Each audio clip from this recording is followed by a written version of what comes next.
The only diet that Jesus explicitly rejected happens to be the most popular biblical approach to eating in the mainstream Christian world. Pastors like Rick Warren, who founded the Daniel diet plan, have promoted eating nothing but vegetables as the biblical approach to health for years, in the face of data showing us that 90+% of individuals who end up using this approach end up not being able to sustain it, gaining the weight back that they lost, and experiencing the negative health issues that come along with it. Rick Warren, the founder of the Daniel diet himself, had to step down from ministry because of health issues, noted as spinal myoclonus and autoimmune muscle pain, but the reports leave out how obesity increases spinal pressure, which irritates the nerves, promotes systematic inflammation, which increases pain around the joints, and worsens sleep quality, which exacerbates complications with recovery and pain period. So on the surface, the very diet that he promotes, the Daniel diet plan, couldn't even save him, and it won't save you either. In this video, I'm gonna explain to you what the Daniel diet is,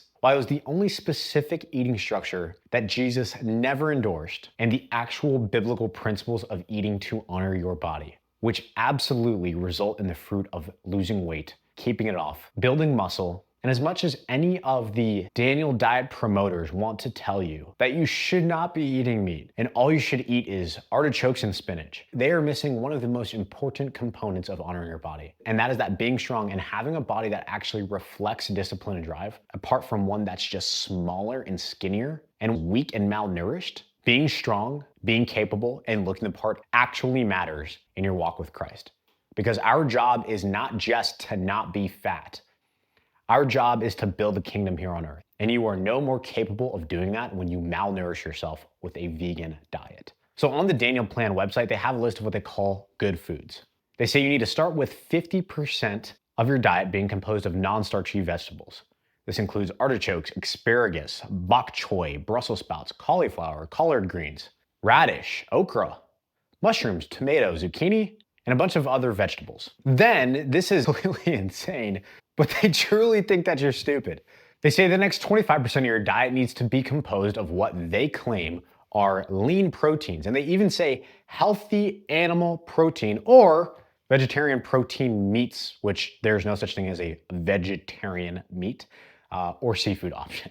And here's what they list as our healthy, lean animal proteins: artichokes, asparagus, broccoli, collard greens, arugula, avocado, Brussels sprouts, hard cheese, mushrooms, quinoa, tofu, kale, nut butters, spinach, and whole eggs.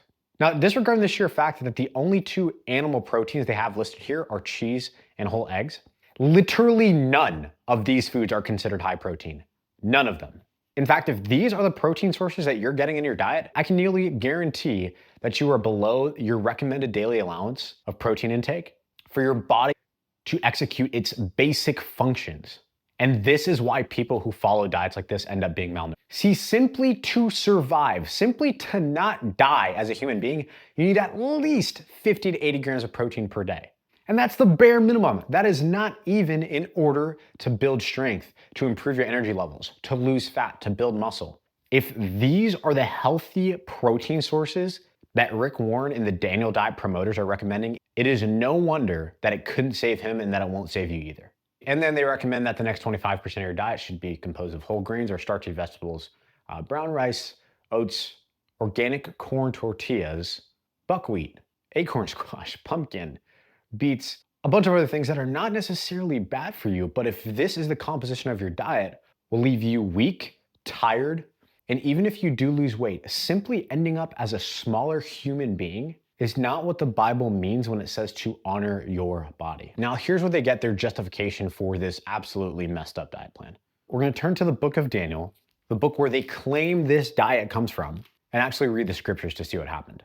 Context here, this is when King Nebuchadnezzar of Babylon came and besieged Jerusalem. So Daniel is essentially being captured, and they identify him as one of the smartest of all the people in Jerusalem.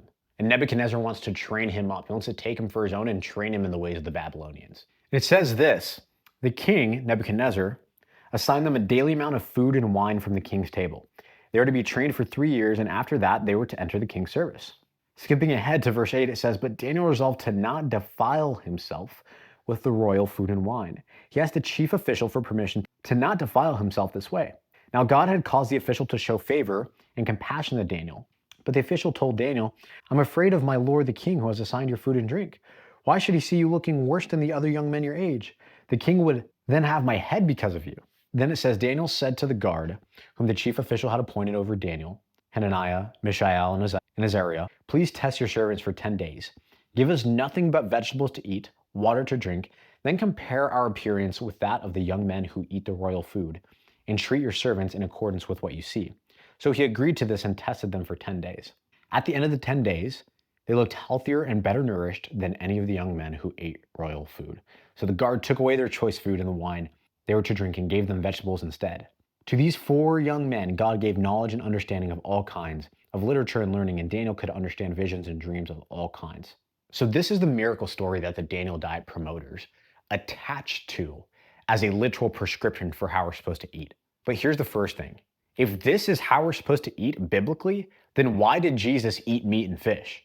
If this here was a prescription for the food we were supposed to put into our mouths, and if we were going to be considered to be unclean, sinful, or unoptimized if we did not eat exactly as Daniel ate here, then why didn't Jesus do that? Without having to get any deeper theologically than simply asking ourselves, what did Jesus eat? We already have our answer. And even if you take this as a recommendation because you've been brainwashed by the vegan propaganda, and you think, well, Gabe, meat is not healthy for the body, then again, I would ask you, would Jesus eat something that would harm his body? This really gets down to the root of what honoring our bodies means and the actual sins that lead to the dishonoring of our body. See, the primary sin that leads to the dishonoring of our body is not eating meat, it's gluttony. Gluttony is the overconsumption of food that harms the body. And it's not something that you'll hear ever talked about in church because 75% of pastors struggle with it. And it's not something that you'll hear talked about in the Daniel diet plan because unfortunately it puts the ownership on you and forces you to recognize your own sin. No. They're not going to ask you to overcome gluttony. They're just going to tell you to eat these foods and everything's going to be okay. These foods that scientifically don't even make sense. If you need even more justification than that, we can turn to Genesis 9:3. Genesis 9:3 says, "Everything that lives and moves will be food for you. Just as I gave you the green plants, now I give you everything." So God specifically gives us meat on top of the plants of the earth to be able to eat to nourish our bodies. The Daniel diet story is not a prescription for how Christians should eat. It is a demonstration that God honors obedience, commitment, consistency, and complete surrender to him as Lord. See, the Daniel story is riddled with instances where he does things that quite literally make no sense and are not prescriptions for how to live our life, but he does them in obedience to God in the face of oppression, and God supernaturally honors him. For example, Daniel malnourishes his body intentionally, and God supernaturally makes him appear to be stronger. Another example of this is when Daniel commits to being able to interpret the king's dream before he'd ever received the vision. Daniel trusted God, and God supernaturally blessed him.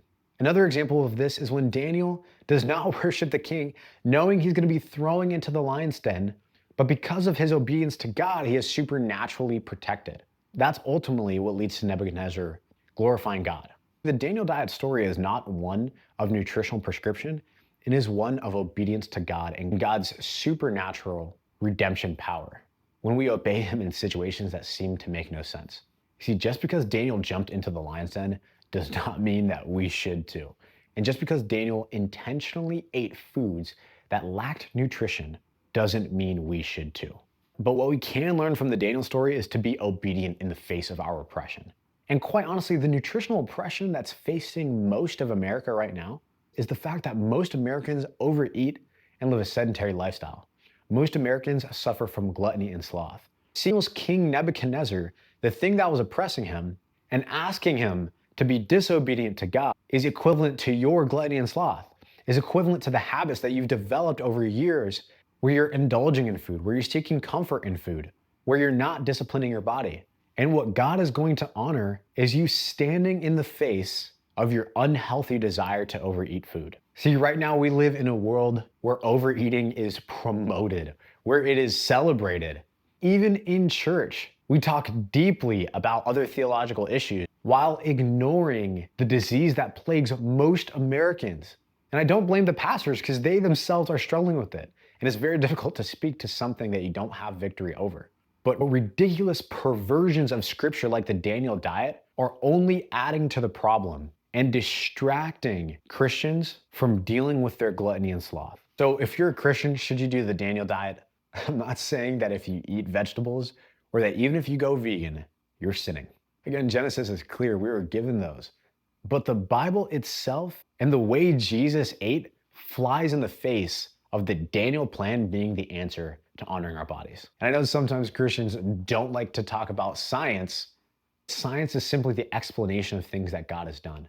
It doesn't limit what our Creator can do, but the evidence is clear. Eating a vegan diet is going to leave your body deficient in necessary proteins and amino acids to execute its normal functions. 90+% of the people who eat this way, even when they lose weight, end up gaining the weight back. And if you don't believe me, then just give it a try. Go ahead and try the Daniel diet and see how you feel. See if you actually feel like that is a sustainable way to live. See if unnecessarily restricting yourself, see if that feels sustainable. See if that makes you feel stronger. See if that seems like an actual way where you can consistently honor your body over time. See if the Daniel diet is the answer. I encourage you to try the Daniel plan and see if that's the answer for you. Because ultimately my goal in this is for you to see that there is no other option apart from obedience to God. And in the area of our health and fitness, that means overcoming gluttony and sloth. That should be our filter. Not hyper-restricting ourselves, but honoring our bodies.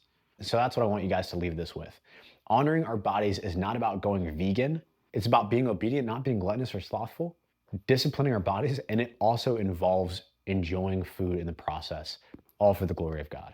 And we can all learn from Daniel, not for what he chose to eat as a specific prescription, but for how he chose to live in obedience to God. That's it.